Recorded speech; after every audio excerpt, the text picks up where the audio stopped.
Welcome to the Spotlight Session. It's a game-changing interview series that showcases award-winning agency owners to share secrets of starting and scaling a marketing business.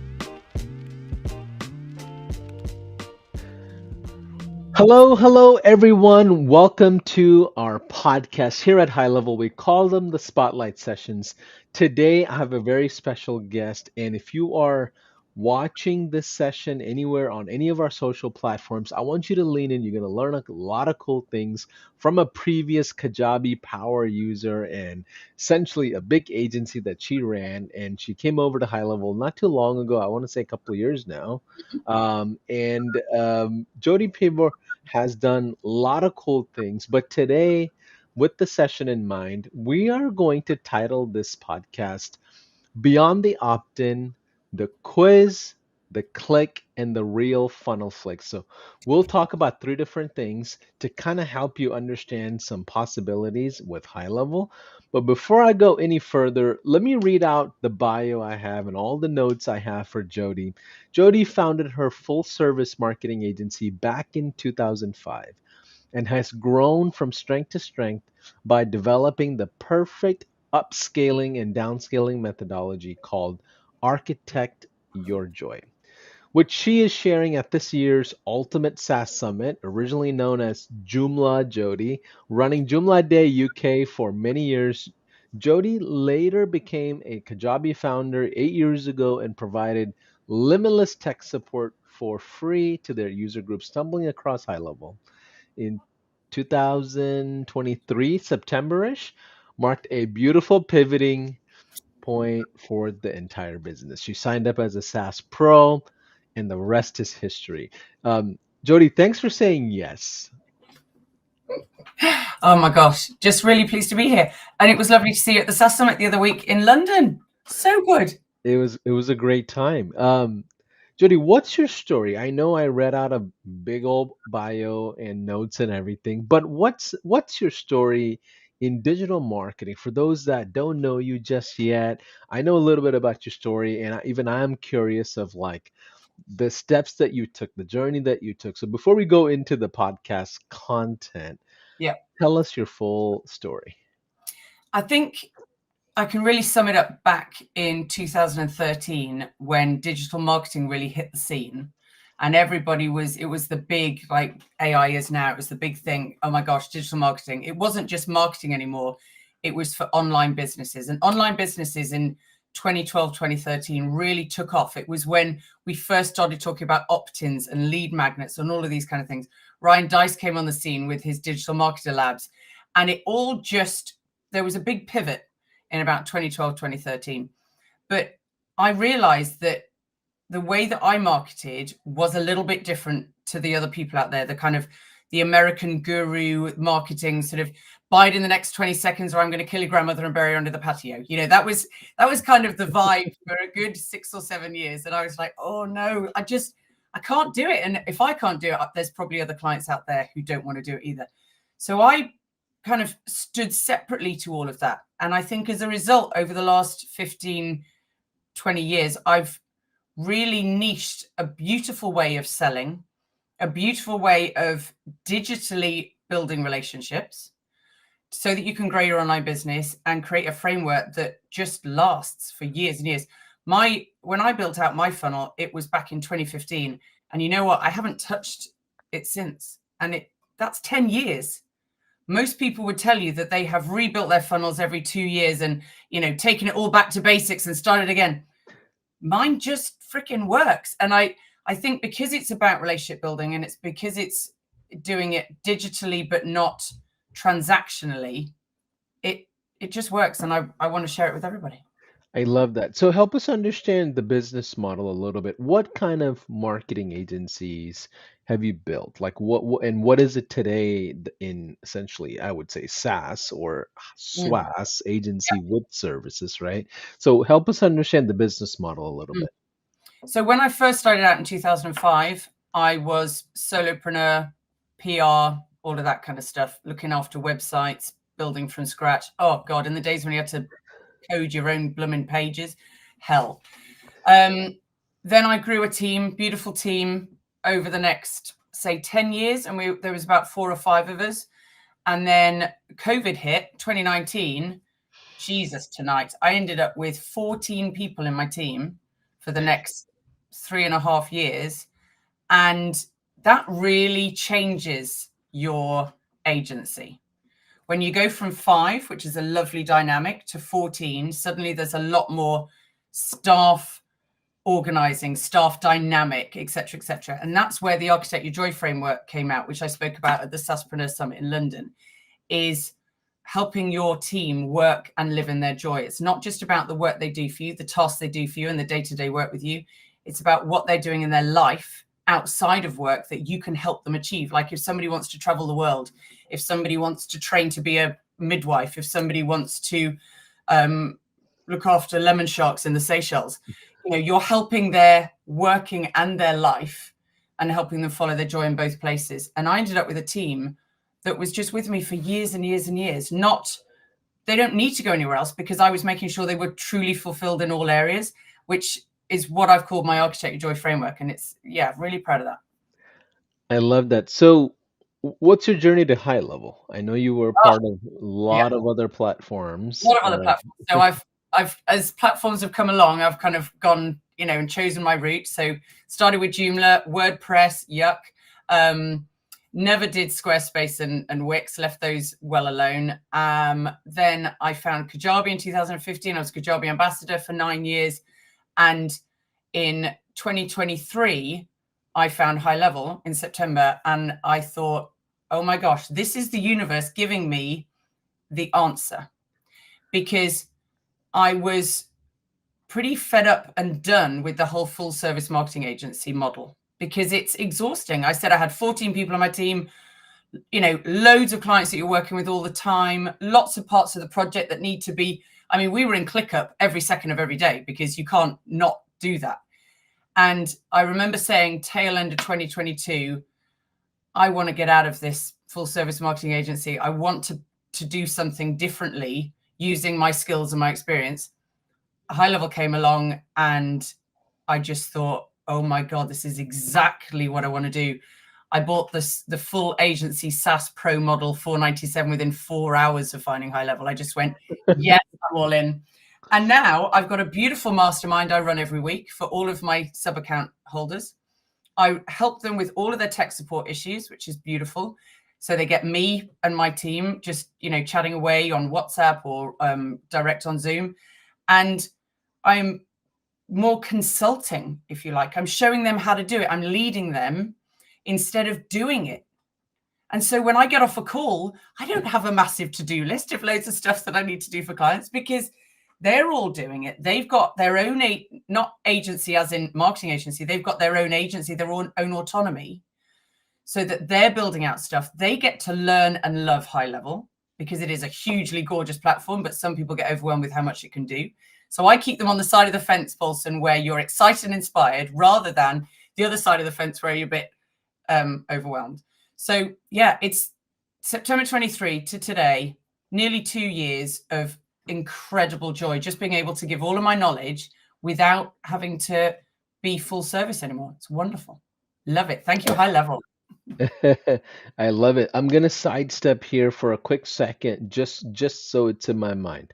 I got a feeling you're not American, right? So you help us understand where are you based out of? What kind of clients do you serve? I know you're in UK, if I remember correctly, but help us understand the dynamic of a European agency in general for us, Americans in general that are watching and just not familiar. Okay, so I'm right in the center of England in a beautiful place called the Cotswolds. So my house was built in 1560. It's got a serious amount of history and ghosts and gorgeousness. And I look after all sorts of different kinds of clients, but they are all running online businesses. My tagline is I build beautiful online businesses with you. But there's no I've not niched down into one industry. I've got dog trainer, I've got an artist, I've got coaches, I've got yoga teachers, I've got nutritionists and dietitians, loads of different people, but all who are driven and determined, who love getting stuck into the tech and being responsible for their own growth and scaling and sales. And yeah, it's beautiful. It's like a gorgeous I family. love It's it. I love it. So beyond the opt-in, the quiz, the click, and the real funnel flicks. I yes. love that. So lay the stage for us on what you have in mind to just share. Okay. So in a nutshell, and after I said this, you can start watching if you want, because this is the key. In a nutshell, the most important part of a sales funnel is not the sale, which is what everybody is obsessed about and fixated on the sale. It's not. It's about when they choose you as their guide. So you might find that somebody is watching you, reading your social media posts, reading your blogs, watching your podcasts, subscribing to your YouTube channel, whatever it is. They might not actually make the sale and become a client for a significant amount of time, or 6 minutes. I mean, I found HighLevel and became a client 4 hours later. But I chose HighLevel as my guide during those 4 hours. And then the sale came. And when you completely fixate on the choose your guide stage of your sales funnel instead of the sale, oh my God, A, it's just much more beautiful and abundant and fabulous. But B, the stress and the cortisol and the icky transactional stuff that comes from fixating on the sales stage all disappears. And you're just suddenly in a really beautiful, abundant marketing mindset where you're chatting with people and giving them your wisdom and supporting them in things and showing them how to do things. I'll give you a really prime example. The HighLevel support group. Oh my God, it's madness. If I go in there and somebody writes a post, and I used to do exactly the same in the Kajabi user group for 9 years, I answer them and I say, go there, click that, do this, go there, you'll see this, click that, put that setting, done. And they go, oh my God, you know, the other 50 people who replied on that post just said they were going to send me a DM. I'm not interested in this whole, you know, pushy thing, like all these DMers. It's horrendous and transactional and icky. I'm interested in giving my advice, giving my experience, giving my knowledge, and it all comes back around, Paulson, because I've had people work with me who said, you know what, I've been following the Kajabi user group for 5 years, and I'm now finally ready to work with you. They chose me as their guide years ago, or 3 months ago, or 6 hours ago. But that stage in the sales funnel is the most important one. I love that. I think this is a huge pivot that we even made as HighLevel, if you ask me, right? We in the initial stages it was like tools, tools, tools. Now we are starting to become a lighthouse of business models, right? We're starting to pivot into the world of, okay, you come to HighLevel to build the business. And it's going beyond just a tool. So this is something that we had to learn as a corporate company over time. So Jodee, I've got a question. What are things that a marketer can do today to become that guide? Like what does the standard of guide look like? What are the things that they should foundationally have to position themselves as a guide? Okay, so content both on your website and out in socials. I call the content on your website the concept videos. So on my website, you'll see I've got 6 concept videos, which are key things that kind of assimilate people into my world and my thinking and my perspectives and my logic and the way that I do things in my marketing agency. They watch those 6 videos. The beautiful thing is I'm English. I've got huge energy. You met me at the London Summit. You know, I'm the same all the time. I'm always buzzing. If that energy doesn't resonate with you, if you go, oh my gosh, she's too much, or the English accent's annoying, and you're like, no, I need to work with somebody with a different accent, you will get that from my concept videos, and you never ever reach out for a call. But people who come to me and reach out for a call and say, I want to work with Jodee, they've already watched those concept videos, and so 99% of any of the stuff that people would normally faff about with on a sales call, it disappears because they've already decided, they've already chosen you as their guide. They already want to work with you. So you've got essential concepts videos on your website, your key concepts, your perspectives, your myth busting, your change your perspectives, all of those things about the way that you do things, maybe slightly differently to other people. So people go, oh my God, this makes so much sense. Yes, this is brilliant. I love it. Key concepts. Everyone's got some. And if you haven't, maybe you shouldn't be in business, being brutal. If you haven't got some concept videos to write and record and put on this page, maybe stop now. Then you've got social media content. I call them your wisdom videos. So tiny little nuggets that are less, enough to be a reel. So less than 90 seconds, gorgeous little wisdoms where you can just tell people little things that just show you as being a person who is worthy of being their guide. Again, not only is the wisdom key because it's the nugget, but your energy, your persona, your accent, your hair, the size of your nose, do you wear glasses or not? All of these things, people are either going to resonate with you or they're not. So they're actually polarizing. Both of those types of content, your wisdom videos and your concept videos, are polarizing, because anybody who doesn't want you as their guide makes the decision before they even get in contact with you. And then if they do get on a call with you and come to sign up, hey, they've already passed through the choose a guide stage. We're good. What I love about what you're saying is you're not positioning this as like an industry expert. You're positioning as if who I resonate with, which is different, right? You work with several industries, right? Yeah. And when I had my agency, I went all in on becoming the dental marketing Invisalign guy. Like I ran Facebook ads in Invisalign, and that's literally my lane. But over time, I realized there was a specific type of dentist that resonated with me more. Right. And there was a certain type of business that would reach out to me, or they were just easier to close, or they just was less resistive in even a strategy session, right? Can you share your philosophy on that? Maybe you don't have to niche down like everybody thinks. Yeah, everyone makes it a big thing. Have you niche down? Have you niche down? I think every single niche that you have is an extra source of income. So when I work with people, I've got something I've called the Get Jodified formula, which is gateway, environment, topic, and journey. You might have 50 gateways. Gateways are different types of people. So for me, I've got a dog trainer and an artist and a yoga practitioner.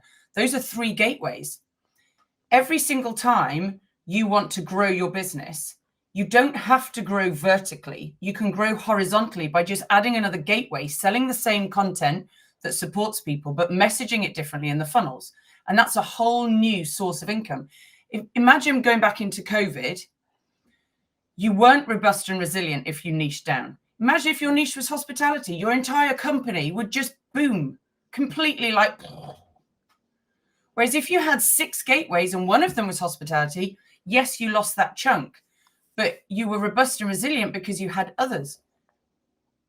So I think it's a massive thing to have lots of gateways. Absolutely. So beyond just the opt-in, what I'm learning is the brand positioning of what you stand for and what you don't stand for. Yeah. It doesn't have to be just you. I mean, it can be a whole team of people. Like HighLevel is not one person. I know that we've got our lovely trio of awesome people, but it's beyond that. It's the team. And so very quickly, you'll see if your team isn't aligned with you and your message and your brand persona. If you've got staff members being rude to clients on the phone or being terse with them, and vice versa, if you've got clients being rude to your team, that's a client you need to fire. I always used to say to my team members every Monday morning, is there anybody that makes you feel heavy? Is there anyone that's making you anxious when you've got a Zoom call booked with them? Because then I'd be keeping a really close eye and saying to the client, I don't think this is working because you're making my team really anxious. But it works both ways. You got to have a team that resonates with your energy and the persona of your brand. Not to say that it's a performance in any way. I mean persona as in, the unique personality of your brand. And everybody needs to show up with that. That makes sense. And one of the things that resonated with me just now is the gateway concept, right? And there's a lot to that because if you're in the world of HighLevel, myself and Chase Buckner, we're designed yin and yang, right? That's the way we realized The folks that follow Chase do not follow me, and the Yeah. folks that follow me do not follow Chase. There It's you just go. See, we just exactly that. know that, and Yeah. we noticed that early on, and we leaned into it. And I love Chase. We're like brothers. I can read his mind at this point in some sense, and vice versa. Yeah. And it's funny because like I tend to attract a certain age group, a certain type of entrepreneur, and he tends to do the same thing. I Yeah. mean, the opposite. And we now see this in our teams, right? So John Bermudez came in, Haplin is now, on the camera a lot, Yeah. Kelsey, Austin. There's a lot of people now. There's like 8, 9 figures that we're building, and every single one brings in a different type of gateway. Yeah. Exactly. Exactly. And every gateway is a new source of income, and because eventually you'll cover the whole spectrum of people. Absolutely.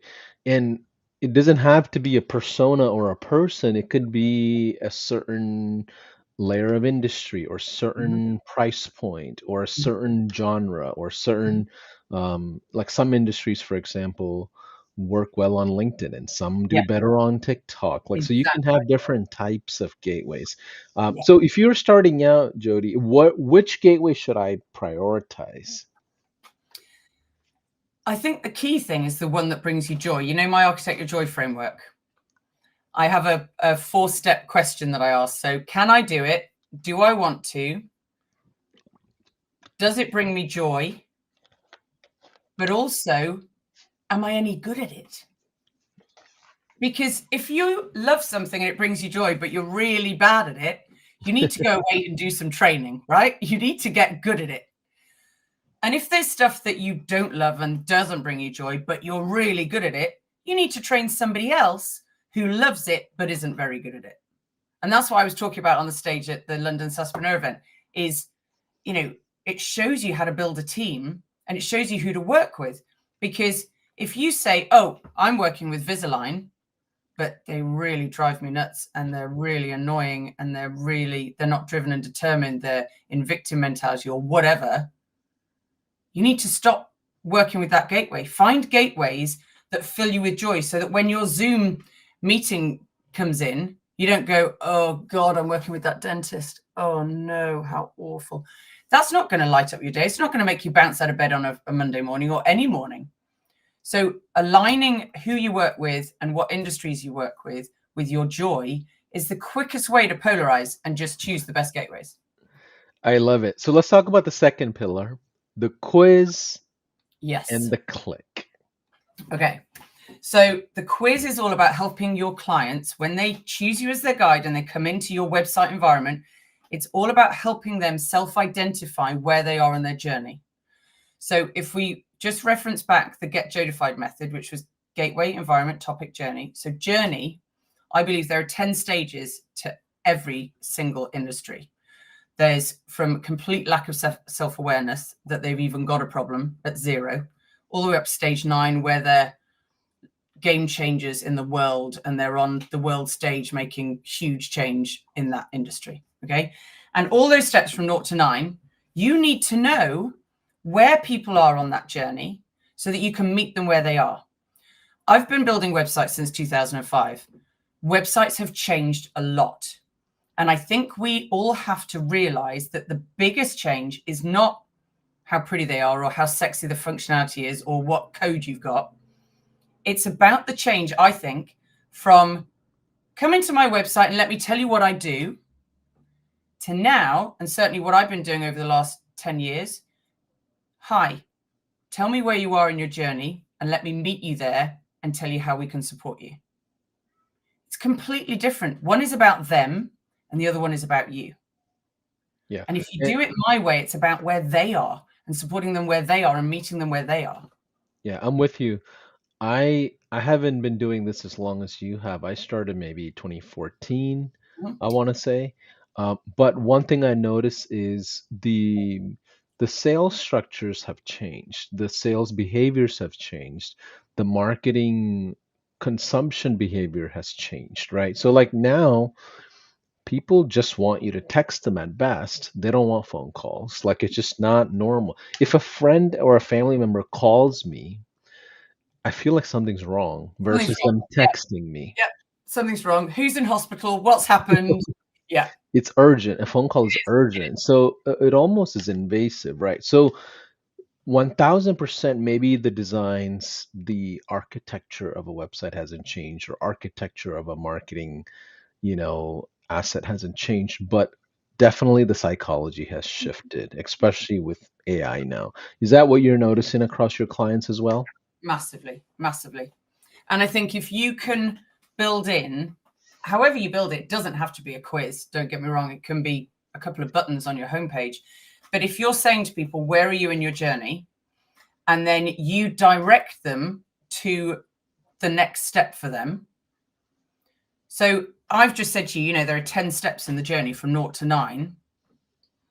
If you've got a quiz and a couple of the questions in there have got conditional answers, that if they answer this or that question, they're redirected to a different next step page that then shares with them the concept videos we talked about earlier about what you're going to share and what you're going to do to help them at their stage in the journey. It means all your messaging can be really, really fine-tuned, and you're not trying to be everything to everybody on a sales page anymore. Instead, you're able to talk to the gateway that they are and the journey step that they are really precisely. I love that. Now, what are other aspects of this journey that you would feel? So you have the workflows, you have automations. Are you, when you're still focused on essentially being the guiding light, when do you shift into that sales mode, or do you not ever? Do you just continue being that expert and wait for them to come your way? Like, what's your, Yeah, I've never had to generate leads. Because my choose your guide funnel, people come into it. I love So, that.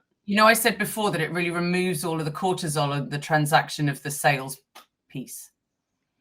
Yeah, people just come in, which is lovely. And the choose your guide funnel isn't about the sale. So suddenly every piece of content you create is for your funnel. Whereas if you just think blinkered about it being the sale, you're just thinking about the pieces of the funnel. Actually, it's much broader than that. It's like all of the pages in a book all thrown across the internet.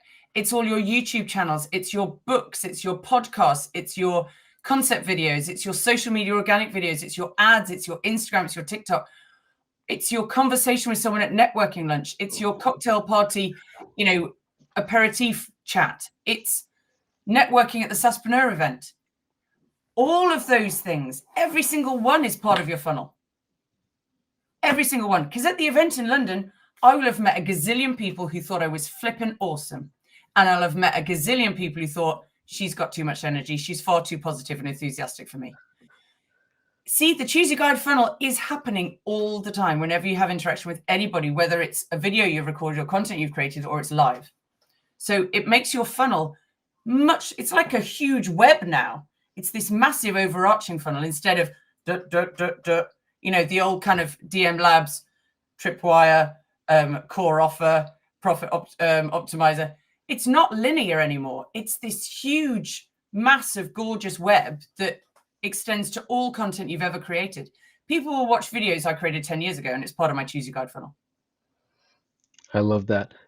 Now, what is the timing of this? If you're starting out brand new, where do you begin? Like, should I go shake hands and meet people? Is that what you're, and that, or do I focus on my lead magnet and run ads to it? Or is it both? Lead magnets, I think, are okay. Let's go back to the beginning. We said about relationship building, didn't we? And that the Choose Your Guide funnel is all about relationship building rather than the transactional sale. We need to ditch the lead magnet. We need to ditch that. We need to just be honest. So let's go back to 2013 and just erase that from history. Okay. Instead, we're going to go back to 2012 and we're going to ask people to opt into our mailing list because they actually want to hear from us. And as a thank you, we're going to give them a PDF or a video or a workbook. Stop saying, here's the lead magnet. Oh, and by the way, I'm going to put you on my mailing list, but you don't really want to be on there. because you end up filling your mailing list with crappy people who don't want your newsletter, and then you get unsubscribed and spam reported. I want you to stop doing free resources as the pathway to the opt-in. Just be really upfront, build relationships with people, and then when you get signups to your list, guess what? Your list is hyper brilliantly qualified. Oh my God, because it's people who actually want to be on there because they've joined your list. They've not been put into the mailing list without actually realizing they're putting into the mailing list, and then they get spammed all the time. It's awful. So I recommend that people do create free resources because they're awesome and they can be really good as part of the Choose Your Guide funnel, but don't associate that with the mailing list. Yeah. Have them sign up to something and then ask them later if you want to, hey, you signed up for my free resource. Would you like to join my mailing list? I'm going to send you this newsletter once a month, blah, blah, blah. Don't put the two together. I love that. You know, one thing I notice is in this world of software users and this ecosystem, a lot of people are engineering minded. They're analytical thinkers. They're not, they're very much like create a structure kind of a people, right? So what happens is often they think in numbers or they're numerical in how they're building, right? So everything is about the number of people on the list, not the quality of every single person that's on the list. Like, can you go to dinner with every single lead you have in your system? Right. And how many of those people will meet you today in person? Yeah. And if And they're not, if you phoned one of them and they went, what the blooming hell are you doing phoning me? Or, oh my God, it's Jodee. Hi, why are you phoning me? exactly. So any final thoughts on the second pillar we talked about, the quiz and the click, the structure of marketing? Well, the beautiful thing about that is bringing HighLevel into, as your tech platform, because the Choose Your Guide funnel is so easy to build in HighLevel because you can do the conditional redirecting when they take the self-identification quiz. And it just brings people through into the right place for where they are in their journey. So it's immaculate. So thank you, HighLevel, for making that so easy with no custom coding needed. Yay. One last thing that I want to ask you is how do you define success of those systems? Like what is good? What does good look like to you? Well, this is another reason I love HighLevel, because you can see the journey that people have taken with you. So let me give you an example. My artist, who's based down in Cornwall, she had somebody sign up to her £100 mini course. And as soon as they became a contact inside HighLevel, it backdated all of the previous activity that person had done on her website because they could link up the IP address with the activity. So yes, we had form submitted, course purchased at the top, but going back, it showed us, what ads she'd clicked on, what social media posts she clicked on. It showed us what website pages they looked at before they purchased. So you can already see that your Choose Your Guide funnel is working, because it might be that somebody was looking at video pages and stuff 6 months ago, but then the sale came 2 seconds ago. So you can see in HighLevel, this is I used to be an accountant. I'm a huge numbers geek. I mean, oh my God, I'm like the perfect combination of socially able to talk to people and really geeky. It's a blessing. Exactly. But I love all the numbers, and having it all in one place with HighLevel means that you can actually make educated decisions, not guessing, because you can see all the data. You can see, I know that's the journey they took. I know they watched this or watched that or went there or did that, because it's all in there in their activity. I love that. So when you know what good is, because you've got the data to back it up, you're not guessing anymore. You know what's working, what isn't working, and you can do more of the good stuff. Brilliant feedback. The third pillar that we need to talk about is the real funnel fix. Like, what does that mean? Walk us through that. Well, that's all to do with the shift for the Choose Your Guide stage. That is the key, because everybody's funnels, if they just rethought each funnel and looked at the content they're putting out there and said, when am I helping them choose me as their guide? Oh, I'm not. I haven't got any content that does that. Right. Go and create that content. because you can fix any funnel. You don't have to start from scratch again and use the choose a guide funnel method. You just go into any existing funnel you've got and just say to yourself, have I got my choose your guide stage? And if you haven't, you dig in, you say, well, who am I talking to? Well, I'm talking to everyone. Well, that's a stupid funnel then, isn't it? Which gateway and which journey are you talking to? Okay, we've got that straight. Right. Now let's create some content about who they are and what stage in the journey they are. It will fix any funnel you've got. Your funnels aren't broken. They're just focused on the wrong stage being the success identifier. The key thing is that step before the sale when they choose you as a guide. So that is the real funnel fix. I love that. You know what's as you're just sharing this, one thing I'm thinking about is lot of people, there's a lot of misalignment on what is relevant content for choose your guide stage like you're describing. Like a lot of people just throw up a bunch of personal branded stuff No. and it doesn't have relevant context to the actual buyer persona that they serve. Do you notice that often, especially with like AI? They just throw up a bunch of stuff and Oh my I'm like, who's gonna buy what from this video? And it's just not connected. Look, a wisdom video's got 3 pieces. So if you imagine it's 1 minute long, the first 6 seconds are the hook, because we know that's the average watch time, which is terrifying. But the average watch time of video is 6 seconds. So that's the hook. So you've got to polarize people in those 6 seconds so they stop watching you, because actually we don't want them to watch if they're not the right people. We want them to go away and keep scrolling, because in my choose a guide funnel method, we are retargeting people who watch our content. So you don't want to be wasting your money retargeting the wrong people. So stop them watching as quickly as possible. So in the 6 seconds. So for example, I might do one saying, hey, do you know what the most important metric is in Facebook ads? If you don't do Facebook ads and don't run Facebook ads, you're just going to carry on scrolling. Whereas if you do Facebook ads, you go, oh, okay, let me see what she has to say. And you carry on watching. So then I spend the next 35 seconds telling you that the most important metric in Facebook ads is the cost per 1,000 accounts reached.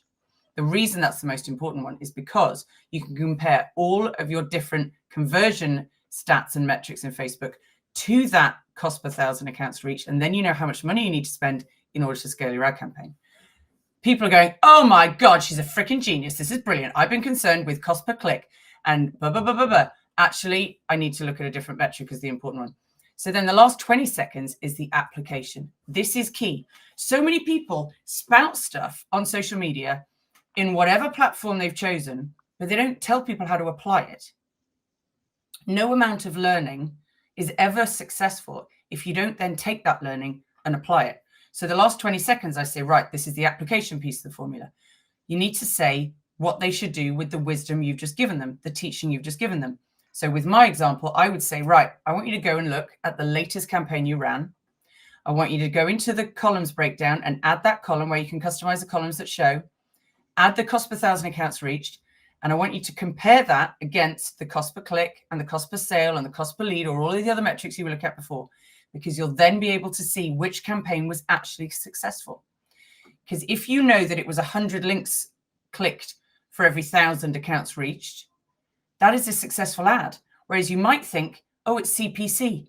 No, change the way you're looking at it and make it be about cost per 1,000 accounts reached, and you'll actually be able to scale your campaign. So I've not only told them what the reel is about, what the wisdom is about, which polarizes them, really important. Then I've given them a really key piece of wisdom, and then I've told them what to do with it. Go off and do it yourself, sort it out, and comment below and tell me what your findings were, or whatever, if you want to increase engagement. But those 3 pieces to a wisdom are what make a choose your guide funnel type of content piece. Whereas if you're just going vomit on social media, and AI vomit particularly, just vomit, oh no, it's not going to achieve the right end goal. I love that. Can you, maybe you've seen this before, where if a sale come through the wrong gateway, you can get misled, right? So like all of a sudden you're just gun ho on the fact somebody purchased, and then the CPMs over time is just like elevating, and you're like waiting for the next sale and it just doesn't come, and you're like, holy crap, like what am I waiting on? Do you see misled numbers like that depending on what's happening with content? Yeah, absolutely. And I think that's why retargeting is really important, to choose the right metrics for your retargeting criteria. So I like to retarget on the percentage of the video that's been viewed. And Facebook makes it really jolly hard to do that, I will say, because it keeps doing, for example, if you run a campaign for through plays, which is 15 seconds, then you'll find that all of the people who watch your video are 15 seconds long video watchers. And you think, well, that's stupid, because some of them will have watched 75%, some of them will have watched 95%. This is mad. So Facebook does make it difficult, but without getting too geeky, I like to use the 50% and the 75%, because then I know they've got past the first 6-second hook. They've got into the wisdom. So I know that they are my people. So then when I retarget them, don't ever retarget, unless it's just a brand awareness campaign, the 3-second views, because they haven't polarized themselves. So you want people that are around the 50% and above mark.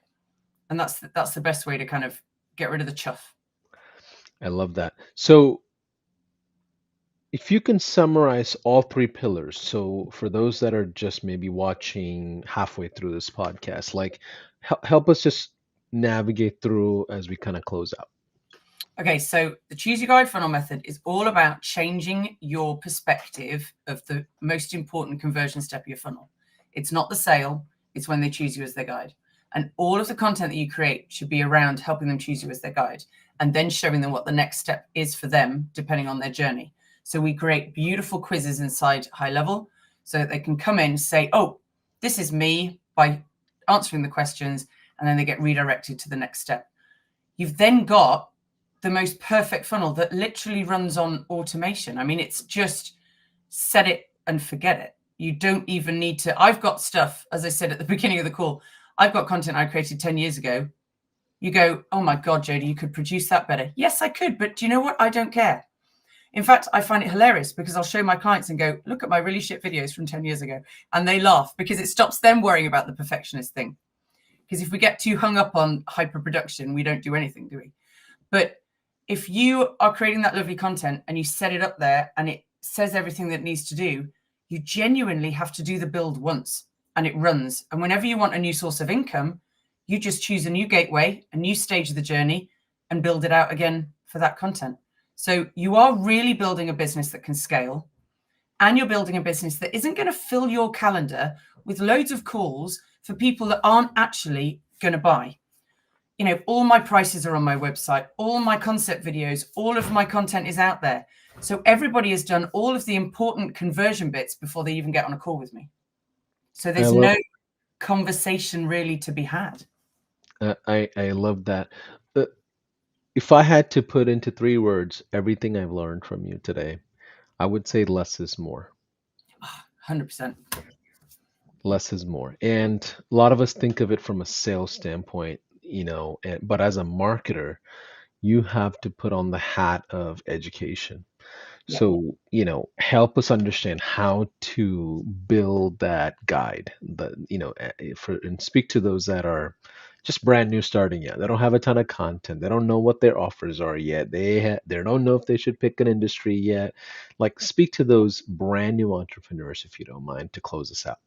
Yeah. So when you're brand new, it can be daunting, because everyone who starts out seems to be kind of regurgitating other people's content. And if you're doing that, you are essentially just the same as everybody out there. So what you've got to do is step into your authenticity, because that's the uniqueness about you, right? I heard a great saying years ago, which was, if you are authentically you, you have no competition. And it's absolutely true, because even if you put me in a room with 90 other marketing agencies, none of them are like me. And I'm not like any of them. So starting out as an entrepreneur, try and find a way that sets you apart. And it may be your personality. It may be your enthusiasm, like it is for me. For me, it's Jodee energy. That's like my USP. But you will have your own USP. When you find that and you dig into that, that's what people are going to choose you as their guide for. A bit like you telling us about chasing you and how different you are and who you appeal to. When you step into that and really own it and go, this is me. Have you seen people on videos where they're obviously performing and it's exhausting to watch? And then when you meet them in real life, they're nothing like they really are. I mean, you've met me in real life. I'm exactly the same on here. as I was in London chatting with you at the SaaSpreneur event. Right. We're It's not putting on a performance. Yeah, it's much easier to sustain you being you versus you being someone you learn to be. Yeah, exhausting as So, well, right? well, Imagine. it doesn't move anything in business either, it's just extra People know stress. as well. I think people know. They can tell. They can tell. But yeah, that's the key thing. When you're starting out, you can feel like you are like everybody else.